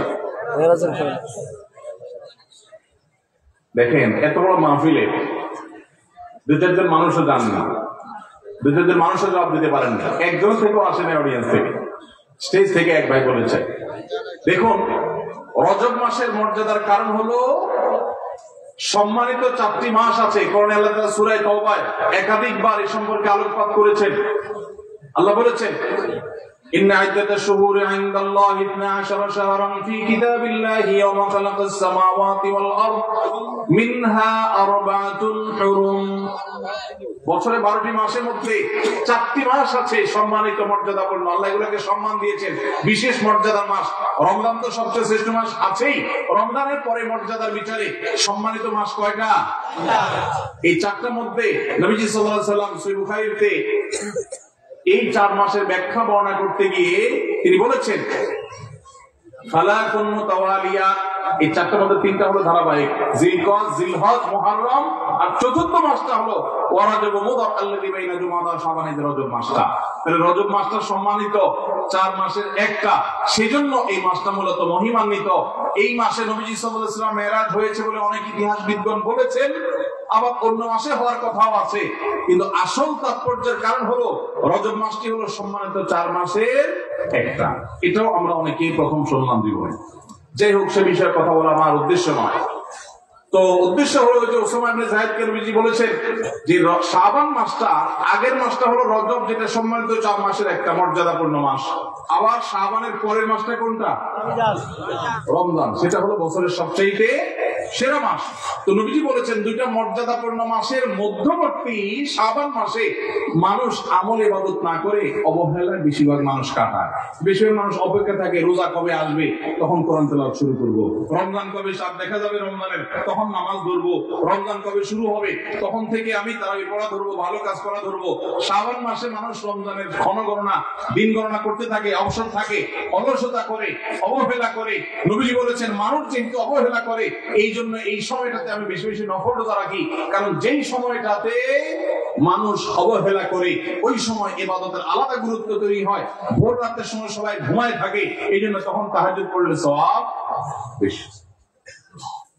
হুজুরের সবাই সালাম দেয়, রিকশাওয়ালা বেচারা কেউ সালাম দেয় না। আপনি যা রিকশাওয়ালাদেরকে আসসালামু আলাইকুম বললেন কেন? কারণ তারা অবহেলিত, তাদেরকে মানুষ সালাম দেয় না। তাহলে তাদেরকে সালাম দিলে, হুজুরের সালাম দিলে যে সওয়াব হবে তার সাথে সওয়াব বেশি হবে, কারণ অবহেলিত, এদেরকে কেউ সালাম দিচ্ছে না। একজন গরিব মানুষ, একজন অভাবী মানুষ, সিএনজি চালক, তার গাড়িতে উঠছে। মুসলমান হলে তার আচরণ হবে উঠে বসেই আসসালামু আলাইকুম। চেষ্টা করা যাবে ইনশাআল্লাহ। যাদের গাড়ি আছে, কয়জন মানুষ গাড়িতে উঠে বসে ড্রাইভার সাহেবকে সালাম দেন? সালাম দেয়া তো দূরের কথা, উল্টা বেশিরভাগ গাড়ি মালিকদের একটা বদ অভ্যাস আছে, একটা বাজে স্বভাব আছে। আমাদের দেশে একটা বাজে কালচার প্রচলিত আছে, সেটা হলো গাড়ি মালিকরা গাড়ির কাছে আসেন, এসে ভূতের মতো অনেকে দাঁড়ায় থাকে। ভেতর থেকে ড্রাইভার সাহেব বের হয়ে আসবে, ওনার দরজাটা খুলে ধরে রাখবে, তারপর উনি ভিতরে বসবে। এই কালচারটা দেখছেন না দেখেন না? এই কালচারটাকে কেন খারাপ কালচার বলেছি? কারণ এটা হলো গাড়ি মালিকের মধ্যে প্রভু প্রভু ভাব আর ওই চালক ভাইটার সাথে দাস দাস আচরণ করার কারণে হয়। যে কাজে আপনার সহযোগিতা লাগবে, আপনার গাড়ি চালক, আপনার ব্যক্তিগত সহকারী, অবশ্যই তিনি আপনার সহযোগিতা করবেন। যেখানে কোনো সহায়তা দরকার নাই, খুদাই শুধু ভাব জাহির করার জন্য যেটা করবেন, এটা কখনো কোন মুসলমানের আচরণ হতে পারে না। নতুন নতুন আমি কোনো গাড়িতে উঠলে, কোন নতুন ড্রাইভারের সাথে দেখা হলে দেখি যে সিট থেকে নেমে আসা শুরু করে। গাড়ি থামছে, এখন গাড়ি খুলবে, তো উনি তাড়াতাড়ি করে হ্যান্ড ব্রেক দেন, বেল্ট খোলেন, কেন উনি নেমে আসবেন। আমি অনেক সময় বলি, ভাই নামতেছেন কেন আপনি? বলে স্যার দরজা খোলার জন্য। একে তো স্যার শুনলে আমার খুব রাগ লাগে, আমি স্যার কেন ভাই বলা যায় না। দ্বিতীয়ত কথা হলো, কেন ভাই আমার হাত তো সুস্থ সবল আল্লাহর মতে, আমি তো ল্যাংড়া লুলেন না। গাড়ির দরজা করার জন্য ছোট্ট একটা দরজার লক, এটা ধরে টান দিলে দরজাটা খুলে যাবে। তো আপনি ওখান থেকে নেমে পুরা গাড়ির তফ করে, এক চক্কর তফ করে এসে তারপরে খোলা লাগবে। দরকার কি এত কাহিনী করা? এই কাহিনীটার কারণে ক্ষতি কি হয় দেখুন। প্রথমত ওই গাড়ি মালিকের ভিতর অহংকারের প্রকাশ হয়। দ্বিতীয়ত হলো গাড়ি চালক গাড়িটাকে স্টার্টিং এ রেখে এসে এই যে দরজা খুলতে পুরো গাড়িটা তফ করে আসা লাগে, এখানে অতিরিক্ত সময় নষ্ট হয় কি হয় না? এখানে গাড়ি চালকের সাথে দাস সুলভ আচরণ করা হয়, এটা আরেকটা। পাশাপাশি একটা ভয়ঙ্কর ক্ষতি হয় পাবলিক প্লেস গুলোতে। আপনারা দেখবেন, সেদিন আমি ঢাকা, যশোর থেকে ঢাকা আসছি, এয়ারপোর্টে নামার পর দেখে আমার গাড়ি অনেক দূরে সিরিয়ালে আছে। তো খেয়াল করি না, বের হয়ে গেছি, মনে করছি বাইরেই আছে। পরে দেখি যে অনেক সিরিয়ালে আছে। পরে সিরিয়ালে থাকা দেখে আমি দেখলাম যে ডোমেস্টিক এয়ারপোর্টের ওখানে ছোট্ট একটু জায়গা, সব উল্টা পাল্টা গাড়ি পার্কিং করে রাখছে। কারো হয়তো বস আসবে, সাহেব আসবে, ড্রাইভার সাহেব উল্টা দাঁড়ায়া সে তামু খাইতেছে। এই যে গাড়িটা দাঁড় করে রাখছে, পিছনে 1 কিলোমিটার সিরিয়াল পড়ে গেছে। এর ফলশ্রুতিতে বহু মানুষের ফ্লাইট মিস হবে। আমি তখন আমার সাথে যারা ছিল তাদেরকে সাথে নিয়ে বললাম, চলো আজকে একটু ট্রাফিক গিরি করি। তখন চলে গেলাম, যে একটা একটা করে গাড়ির ড্রাইভারকে ধরে বললাম, ভাই কেন দাঁড়াইছেন এখানে, বরং কেন পার্কিং করলেন? এতক্ষণ পর্যন্ত প্রহরী কাউকে দেখা যায়নি। যখন আমি এই ডিউটি শুরু করে দিয়েছি, পরে দেখলাম যে প্রহরী সবাই এসে ঘুরে গেছে আমার চারপাশে। পরে বললাম, আপনাদের আজকে ডিউটি আমি করি, আপনারা শুধু টাকা টাকা দেখেন। হঠাৎ একটা সরকারি গাড়ি আসলো, বিরাট বড় স্টিকার দেওয়া, একেবারে রং ভাবে দাঁড়াইছে, ছোট্ট জায়গা, এরকম বাঁকা হয়ে থাকে, এমন ভাবে দাঁড়াইছে পিছনে আরেকটা গাড়ি চলে যাবে, যে ওটা যাওয়ার রাস্তাটা বন্ধ হয়ে গেছে। অথচ এই গাড়িটা একটু সোজা হয়ে দাঁড়ালে, সাইড করে দাঁড়ালে ওই গাড়িটা যেতে পারে। গ্লাস নামাইলাম, ড্রাইভার সাহেব সিগন্যাল দিয়া, এরপরে বললাম তার ওই বসকে শুনে বস বসা ভিতরে বললাম, ভাই নতুন বাংলাদেশেও এই অহমিকা গুলো দূর করার সময় আসে না এখনো সে আগের অহংকার এখনো ধরে রাখছেন। আপনার এই রং ভাবে গাড়িটা দাঁড় করার কারণে পিছনে বহু গাড়ি সিরিয়ালে পড়ে গেছে। এটা বোঝার জন্য তো কোনো শিক্ষিত মানুষ হওয়ার দরকার নাই, কমন সেন্স থাকা যথেষ্ট, যে গাড়িটা আমি সাইড করলেই তো অন্য গাড়িগুলো যেতে পারে। আমি ওই যে একটু আগে বলছিলাম, এই যে মাহফিলে আপনারা কত সুশৃঙ্খল, মাশাআল্লাহ, সেই আপনারাই যদি কেউ অটো চালক হন তো দেখা যাবে কল্লা ঢুকে দিচ্ছে, রিক্সা চালক ভাই মাথাটা ঢুকাই দিচ্ছে, আছে না নাই? এই শৃঙ্খলা বোধ যদি না থাকে, সে শত শত নফল নামাজ পড়েও ভালো মুসলমান হতে পারবে না। আমরা এটা জানি না। এই জন্য ভাই আমাদের এই শৃঙ্খলা বোধ আমাদের মধ্যে জাগ্রত করতে হবে, চেষ্টা করে যাবেন ইনশাআল্লাহ। পরে এয়ারপোর্টে এসে আমার ডিউটি, কয়েক মিনিট ডিউটি করার পর দেখলাম যে মাশাআল্লাহ পুরো রাস্তা ক্লিয়ার হয়ে গেছে। এরপর পানির মতো গাড়ি চলে যাচ্ছে, জ্যাম ট্যাম থাকলো না। আমাকে ওখানকার দায়িত্বরত ভাইরা বললেন, ভাই আপনি সরেন, আমরা দেখতেছি। আমাকে আপনারা এরকম কইছিলেন, আজকে ডিউটি আমিই করবো ইনশাআল্লাহ, বেতনটা আপনারা নিয়ে আসবেন। তো আলহামদুলিল্লাহ মানুষগুলো সরে গেছে। তো এই জন্য ভাই এই শৃঙ্খলা বোধটা অনেক বড় একটা ব্যাপার। এই যে মাহফিল ছাড়বে, মাহফিল ছাড়ার পর পরিচয় করে সব হুজুর কোন দিকে যাইতেছে এই বেটারে গিরে ফেলাবে, ঠিক আছে না? যে বেটা আমাদের এলাকায় আসছে একটু না হাতালে কেমনে হবে। ময়মনসিংহ গেছি মাহফিলে, দেখি যে জামা টানতেছে, কাপড় টানতেছে, কেউ কেউ পারলে পিঠ হাতে দিতেছে, কেউ পারলে শরীর হাতে দিতেছে। তাই বললাম ভাই, হুজুরদের বা যে কোনো মানুষকে সালাম দিলে সওয়াব হয় জানি, হাতে হাত মিলে মুসাফা করলে সওয়াব হয় সেটাও জানি, হাদিসে আছে, কিন্তু শরীর হাতাইলে সওয়াব হয় এটা তো জানতাম না। এটা আবার কোন সওয়াব? তো এই যে আবেগের নামে আমরা ভুল কাজগুলো করি, এগুলো করা যাবে? আল্লাহ আমাদেরকে বুঝার তৌফিক দান করুন। তো বলছিলাম নবী করিম সাল্লাল্লাহু আলাইহি সাল্লাম ওই যে আমল শিখিয়েছেন, শাবান মাসে মানুষ অবহেলিত থাকে, সেজন্য এই মাসে আমলের গুরুত্ব বেশি। অতএব যেই কাজটা মানুষ অবহেলিত করে, গাড়ি ড্রাইভার থেকে কথাটা আসলো, গাড়িতে উঠার পর চালককে সালাম দিবেন আসসালামু আলাইকুম করে। যে মালিক গাড়িতে উঠে বসে চালককে সালাম দিতে পারেন, সেই মালিকের মধ্যে অহংকার নাই ইনশাআল্লাহ, তিনি বিনয়ী মানুষ। আল্লাহ আমাদের সব ভাইদেরকে বিনয়ী হওয়ার তৌফিক দান করুন। ওই যে গাড়িগুলো ড্রাইভার সামনে দরজা খুলে দাঁড়ায় থাকে, কালচারটাকে খারাপ কালচার বলছিলাম যে কারণে, সেটা এখনো শেষ হয়নি। ওই এয়ারপোর্টের বিষয়টা যে আসলো, সেটা কেন আসলো? এক একটা গাড়িতে ধরেন আপনি এয়ারপোর্ট, হসপিটাল, স্কুল, কলেজ, বিভিন্ন পাবলিক প্লেসে অনেক গাড়ি সিরিয়াল ধরে ধরে আসছে, একটা একটা করে যাত্রী নামাচ্ছে আবার চলে যাচ্ছে। দেখা যায় যে বিরাট ভিড় হয়ে যায়। এই ভিড়ের যতগুলো কারণ থাকে, একটা হলো এই কালচার। কেন?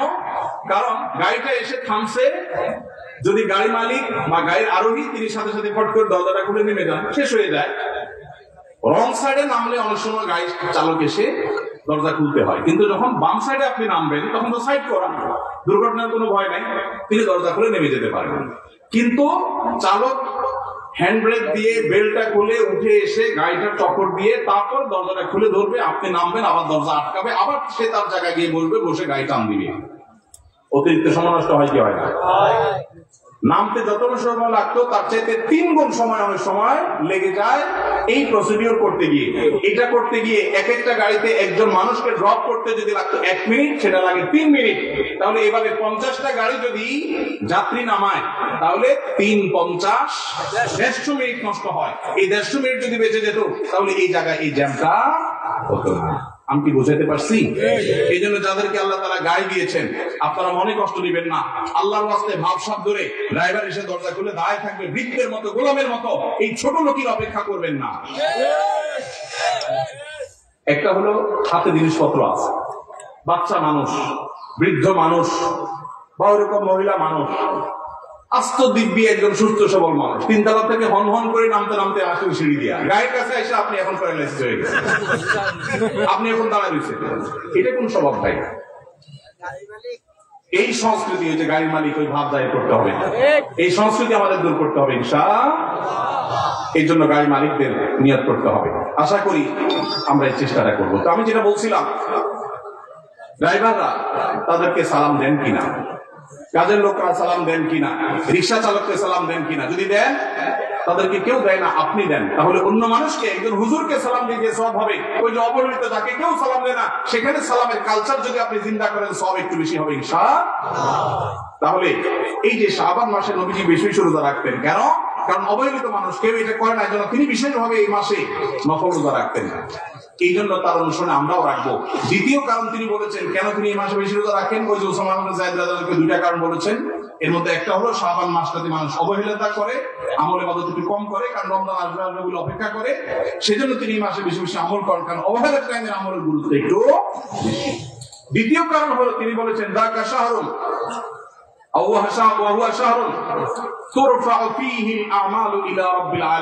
শাবান মাসে বান্দার আমলনামা আল্লাহর কাছে উপস্থাপন করা হয়, ফেরেশতারা রিপোর্ট জমা দেয়। নবীজি বলেছেন আমি চাই আমার আমলনামা যখন ফেরেশতাদের কাছে পেশ করা হবে, তখন আমি যেন রোজাদার থাকি। কারণ আপনি কোথাও চাকরি করেন, সিরিয়াস ডিউটি করেন, একবারও আপনার বস আসে না, একটু মোবাইলটা মাত্র হাতে নিছেন ফেসবুকটা টিপার জন্য, আর তাকায় দেখেন পিছের দিকে বস এসে দাঁড়াবে, মেজাজটা কেমন লাগবে? হবে খারাপ লাগবে না? আর আপনি অন্য সময় যাই করেন না করেন, খুব সিরিয়াস মোডে কাজ করতেছেন, পিছনে তাকায় দেখেন মালিক এসে দাঁড়াবে, করে দিলে শান্তি হয়ে যাবে না? যাক মাশাআল্লাহ। এই বেচারা এসে আমরা যখন কাজে দেখবে বলবে বাবা তো ভালো মানুষ, তো বেতন বাড়বে, তাই না? নবীজি সাল্লাল্লাহু আলাইহি ওয়াসাল্লাম বলছেন যে আমি শাবান মাসে বেশি বেশি নফল রোজা এই জন্য রাখি, ফেরেশতারা আমার সারা বছরের আমলনামা আল্লাহর কাছে রিপোর্ট জমা দেন, সারা বছর কি করেছি না করেছি তার সব হিসাব জমা দেন। আল্লাহ যখন আমার হিসাবের প্রতি মনোনিবেশ করেন, ওই অবস্থায় যদি আল্লাহ সুবহানাহু ওয়া তাআলা তিনি দেখতে পান যে তার বান্দা আমি রোজা আছি, তাহলে আল্লাহ একটু অনুগ্রহ করবেন। এই জন্য আমি এই মাসে রোজা রাখি। তাহলে নবীজি সাল্লাল্লাহু আলাইহি ওয়াসাল্লাম শাবান মাসে রোজা দুইটা কারণ পাওয়া গেল। একটা হলো গাফলতির সময় সেজন্য তিনি রোজা রাখতেন, দ্বিতীয়ত হলো এই মাসে বান্দার আমলনামা পেশ হয় সেজন্য তিনি রোজা রাখতেন। এই দুই কারণ আমাদের বেলায়ও আছে না নাই? তাহলে আমাদের রোজা রাখা উচিত না উচিত না? চেষ্টা করবো তো ইনশাআল্লাহ। ভাইরা আমার, একটা প্রশ্ন আপনাদের মনে হইতে পারে, সেটা হলো আমরা তো শুনছি মানুষের আমলনামা সকালে বিকালে আল্লাহর কাছে জমা হয়, ফেরেশতারা জমা করে, আবার এখন শুনলাম শাবান মাসে জমা হয়। তাহলে দুই রকম হলো যে? এর উত্তর হলো আল্লাহ রাব্বুল আলামিনের কাছে আল্লাহর ফেরেশতারা মানুষের আমলনামাকে তিন ধাপে, তিন স্তরে, তিনটা লেয়ারে, তিনটা সময়ে আলাদা আলাদা ভাবে উপস্থাপন করে। একটা হলো প্রাত্যহিক রিপোর্ট, প্রাত্যহিক আমলনামা, ডেইলি, প্রতিদিনের আমলনামা সকাল এবং সন্ধ্যায়। সারা রাত আপনি কি করেছেন? ওয়াজ শুনেছেন না গান শুনেছেন? ভালো কাজ করেছেন না মন্দ কাজ করেছেন? সারা রাতে কি করেছেন? প্রত্যেকটা মানুষের হিসাব আল্লাহ রাব্বুল আলামিনের কাছে প্রত্যেকটা ভোরে ওই রাতের ডিউটি থাকা ফেরেশতারা জমা দেন। আবার সারাদিন আমরা যা করি না করি সন্ধ্যায় সারাদিনের ডিউটিতে রত ফেরেশতারা আল্লাহর কাছে জমা দেন। তাহলে বান্দার আমলনামা, বান্দার রিপোর্ট জমা দেওয়া হয়। একটা হলো প্রাত্যহিক, প্রতিদিন। সেটা কখন? সকাল এবং সন্ধ্যা। বান্দার আমলনামা জমা দেওয়া হয় আরেকটা লেয়ারে, সেটা হলো প্রত্যেক সপ্তাহে 2 দিন, সোমবার এবং বৃহস্পতিবার। নবী সাল্লাল্লাহু আলাইহি ওয়াসাল্লাম যেন সোমবার বৃহস্পতিবার রোজা রাখতেন, কারণ সোমবার এবং বৃহস্পতিবার বান্দার আমলনামা ফেরেশতারা আল্লাহর কাছে পেশ করেন। তাহলে একটা হলো ডেইলি আমলনামা পেশ, সেটা সকাল সন্ধ্যা। একটা হলো সাপ্তাহিক আমলনামা পেশ, সেটা হলো সোম বৃহস্পতি। আর একটা হলো বার্ষিক রিপোর্ট পেশ, সেটা কখন? শাবান মাস। বিভিন্ন অফিসে যারা চাকরি করেন মাসের হিসাব দেওয়া লাগে একরকম, ডেইলি হিসাব দেওয়া লাগে আরেক রকম, বার্ষিক রিপোর্ট দেওয়া লাগে আরেক রকম। আছে না নাই? ঠিক একই ভাবে আল্লাহ রাব্বুল আলামিনের কাছে আমাদের আমলনামা পেশ করা হয়। ভাইরা আমার, সেজন্য এই রিপোর্ট জমা দেওয়ার সময়গুলোতে বান্দা বিশেষভাবে আমলে মনোযোগী হবে। এই জন্য নবী সাল্লাল্লাহু আলাইহি ওয়াসাল্লাম বলেছেন ওয়াসাব্বিহু, আল্লাহ তাআলা বলেছেন কোরআনে কারীমে ওয়াসাব্বিহু বুকরাতাও ওয়া আসীলা, সকাল সন্ধ্যা আল্লাহর তাসবিহ পেশ করো। নবী সাল্লাল্লাহু আলাইহি ওয়াসাল্লাম সকাল সন্ধ্যা বিশেষ তাসবিহ পেশ করতেন, জিকির আজকার করতেন, দোয়া করতেন, আমল করতেন। কারণ এই যে আমল জমা দেওয়া হয়, আমলনামা জমা দেওয়া হয়। আবার সোমবার বৃহস্পতিবার রোজা রাখতেন, কারণ আমলনামা জমা দেওয়া হয়। আবার শাবান মাসে বেশি রোজা রাখতেন, কারণ আমলনামা জমা দেওয়া হয়। আমলনামা জমা দেওয়ার তিনটা লেয়ার আছে, মনে থাকবে তো ইনশাআল্লাহ। ভাইরা আমার, এছাড়াও শাবান মাসে বেশি বেশি নফল রোজার আরেকটা কারণ আছে, সেটা হলো ইজতিহাদি। সেটা হাদিস দ্বারা না, প্রমাণিত না, সেটা বিভিন্ন মুহাদ্দিসগণ, উলামা ইকরাম, স্কলারগণ বলেছেন। সেটা হলো হঠাৎ করে রমজানের রোজা যে রাখা শুরু করে, সারা বছর এক রকমের খাদ্য অভ্যাস, সকাল দুপুর রাতে খেয়ে, এখন হঠাৎ করে অভ্যাসটা চেঞ্জ হয়ে যাবে, ইফতার এবং রাতে সাহারি খাবেন আর সারাদিন না খেয়ে থাকবেন। হঠাৎ করে 30 দিনের রোজা রাখতে গিয়ে আপনার কষ্ট হয় কিনা, অভ্যাসটা আগে থেকে যেন হয়, সেজন্য শাবান মাস থেকে কিছু কিছু নফল রোজা রাখতে হয়। এটা হলো ওয়ার্ম আপ, রিহার্সেল, প্রস্তুতিমূলক রোজা। এই জন্য ভাই, এই শাবান মাসে বেশি বেশি রোজা রাখবেন তো ইনশাআল্লাহ। পুরো মাসের প্রথম 15 দিন 20 দিন রোজা রাখার তৌফিক যদি নাও হয়, অন্তত একটা রোজা হইলেও নবীজির সুন্নাত আমল করতে গিয়ে আমরা কারা কারা করবো একটু হাত তুলে দেখি। একটা হইলেও রাখবেন ইনশাআল্লাহ। নিয়ত করছেন তো ইনশাআল্লাহ? সবাই রাতেরটা না, ওইটা বাদে একটা হলেও রাখবেন। নিয়ত করছেন তো ইনশাআল্লাহ? আল্লাহ আমাদের সবাইকে আমল করার তৌফিক দান করুন। এই আমলটা যদি আপনারা করেন ভাইরা, হারিয়ে গেছে সমাজে, আলোচনা নাই, সেজন্য আমি আলোচনা করলাম। বিলুপ্ত হওয়া আমলগুলোর একটা শাবান মাসে বেশি বেশি নফল রোজা। চর্চা নাই, আমল নাই, আলাপ নাই, মানুষ ভুলে গেছে। আপনারা যদি ঘরে ঘরে রাখেন, মানুষ জানবে, সুন্নাহটা জিন্দা হবে, ঘরে ঘরে আমলটা শুরু হবে।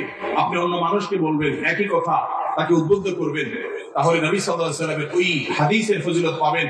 আপনি মৃত সুন্নতকে জিন্দা করলেন, সেই সওয়াবটা পাবেন। চেষ্টা করা যাবে তো ইনশাআল্লাহ? এই মাহফিল থেকে আমি সামারি করছি, কথা তো অনেকই বললাম। দুটি জিনিস অন্তত আমরা সবাই সংকল্প করে নিয়ত করে যাব। মা বোনরা যারা শুনছেন, আপনারা যারা শুনছেন, সবাইকে বলছি, একটা হলো আযানের জবাব দেওয়ার কথা বলেছি, আর একটা হলো শাবান মাসে বেশি বেশি নফল রোজা রাখার কথা। 2টা 4টা 6টা ভাইরা আমার, রোজা রাখলে মরে যাবেন না, মনে হয় যে সারাদিন না খায় কেমনে থাকবে। যারা নিয়মিত নফল রোজা রাখেন তারা জানেন পানির মতো সোজা, কোনো ব্যাপার না। আল্লাহর রহমত, একটু চেষ্টা করলেই হয়, একটু হিম্মত করলেই হয়। চেষ্টা করা যাবে তো ইনশাআল্লাহ, নিয়ত করা যাবে তো ইনশাআল্লাহ। আল্লাহ আমাদের সবাইকে আমলের তৌফিক দান করুন। জাযাকুমুল্লাহু খাইরা ওয়া আখিরু দাওয়ানা আলহামদুলিল্লাহি রাব্বিল আলামিন।